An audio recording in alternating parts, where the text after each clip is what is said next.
Have you ever noticed how fast everything feels now? Just look around. Not just busy, but rushed. Our conversations are rushed. Meals are rushed. Mornings are rushed. Even rest feels rushed, like something you squeeze in instead of something you actually sit with. We are in such a hurry everywhere. And for what? Sometimes it feels like the entire world is sprinting, and no one remembers why we started running in the first place. People are glued to their phones. Their minds are already 10 steps ahead. Their bodies are present, but their attention gone. No one has much patience anymore because they are in such a hurry. And in the middle of all that speed, we wonder why prayer is hard for us, why silence makes us feel uncomfortable, why God feels distant. But maybe the problem isn't spiritual weakness. Maybe it's overload, and the quiet result of giving our energy to too many things at once. We live with constant noise now. Notifications, messages, expectations. The pressure to respond quickly, decide quickly, move quickly. Even when nothing urgent is happening, the mind stays on high alert, scanning, planning, reacting. And when the mind never slows down, the soul doesn't get much room to breathe. That kind of mental pace doesn't just affect productivity. It affects depth and stillness. It affects our ability to sit with God without feeling distracted. Not because we don't want to, but because we've trained ourselves to live in constant motion. And here's the part that's uncomfortable to admit. We've started normalizing this speed. We wear busyness like a badge. We excuse exhaustion as just how life is now. If someone slows down, they're seen as unmotivated or out of touch.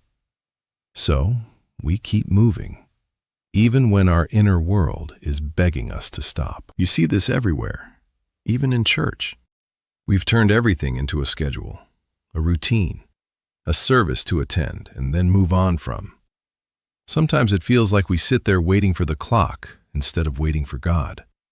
The moment it ends, there's a rush to leave, to eat, to get to the next thing. And we rarely stop to ask why. Why does stillness make us uncomfortable? Why does silence feel awkward? Why does prayer feel like something we used to do more than something we actually linger in? This isn't because people don't care. It's because we've accepted a pace that leaves no room for depth. We bring the same hurry into church that we live with all week. And when everything moves fast, waiting on God starts to feel inefficient. But faith was never meant to be efficient. When prayer disappears, when stillness is avoided, when everything is rushed, something is lost. Not all at once, slowly, quietly, and we call it normal. We say we want closeness with God, but we don't slow down long enough to receive it. And when everything around you moves that fast, prayer becomes a big effort. You're not even sure what to say anymore. Scripture feels slow. Reflection feels inefficient.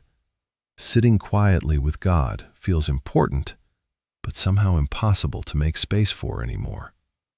So, instead of slowing down, we push through.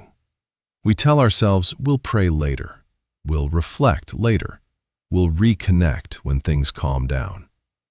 But life rarely slows on its own, and waiting for the noise to stop could mean waiting forever. This is how mental overload quietly pulls us away.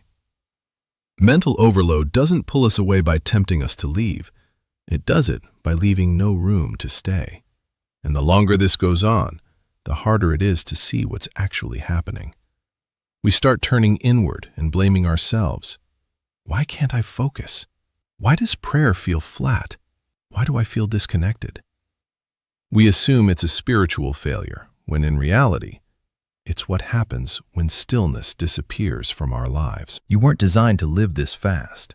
Your mind wasn't built for constant stimulation, and your relationship with God was never meant to compete with everything else screaming for your attention. Sometimes what we call spiritual dryness isn't a lack of faith at all. It's the result of a life that's been moving too quickly for too long. And the answer isn't trying harder. It's slowing down. Not perfectly, not all at once, just enough to remember what actually matters. Enough to create space, breathe, and listen. Because closeness with God doesn't grow in a hurry. It grows in stillness. And maybe the most spiritual thing some of us can do right now is slow down, relax, and listen. There's no rush. Nothing needs to be solved in this moment.